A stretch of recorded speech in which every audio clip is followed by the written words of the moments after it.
Welcome back, 8 White students, for a third and final installment of how to create your WordPress blog for this project. So we have created our blog, we have chosen a very nice theme, and now we're going to start to post our information. So make sure you have your notes in front of you, either typed or handwritten, and you are going to come back up here to where it says your person's name.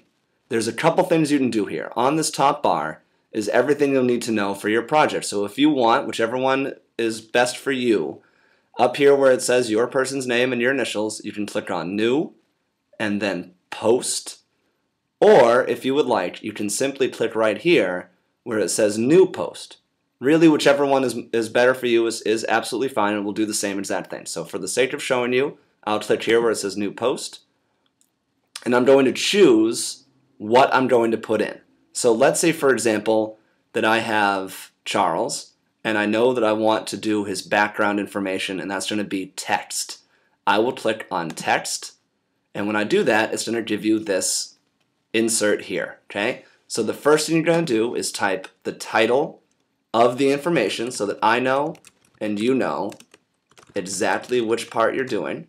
So for here, I write background info, and I can write my information that I pull up from my previous notes right here. Charles I was the King of England, blah, blah, blah, blah, blah, and etc. Whatever information you have. And when you're done, make sure you typed everything the way you want it, and then you're going to click right down here where it says Publish Post. Click on that, and it's going to publish it to your blog.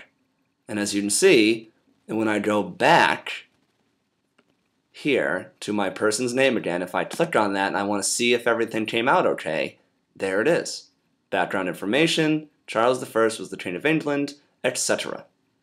Now, if I want to add other things, so I also know that we have pictures and possibly a video if you have a group of 3 and you have quotes. So if I was to put, say, a photo in, all I'd have to do is click here where it says photo, select the photo, so you can pull it up from wherever you saved it. Here I've already got one saved for myself to pull up. It will load it. There it is.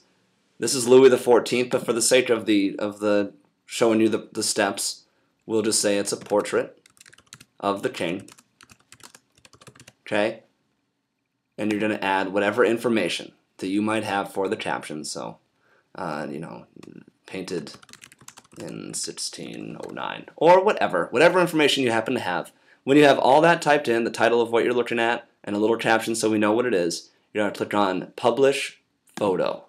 And much like for the blog, as soon as you click it, it will show you this little thing right here that basically says Post Published, you're good. And again, if you want to check to make sure it went up okay, you're going to click right here, and there it is. Portrait of the King. There's my little caption. And still, I have the background information. Now, the last thing I want you to know is when you post all of this information, it's going to sort it based on when you put it in. So if you want to change the order of how things are put in, you need to change the date. Whatever you want to appear first should have the newest date connected to it. So if I want my picture to come up first, over here, I've clicked Edit. When I look at the date that's given, it's April 24th at 22:54.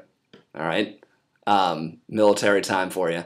If you want to change it, simply click Edit and make it an earlier time or a later time, depending on where you want it to show up on your blog. So if I wanted the background information that I did just a moment ago to appear beforehand, all I have to do is click here, and I'm going to change the time to an earlier time so that it will put the other thing before. So I can change, instead of 22, I'll change it to 20, click Update,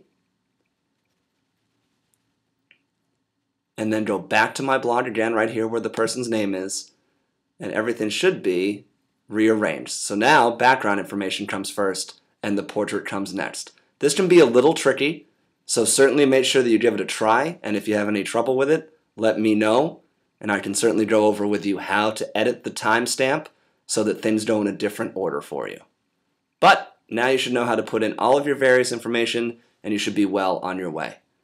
Again, if you need any questions answered, please feel free to ask, or make sure to watch one of the earlier videos so that you know what to do. Enjoy.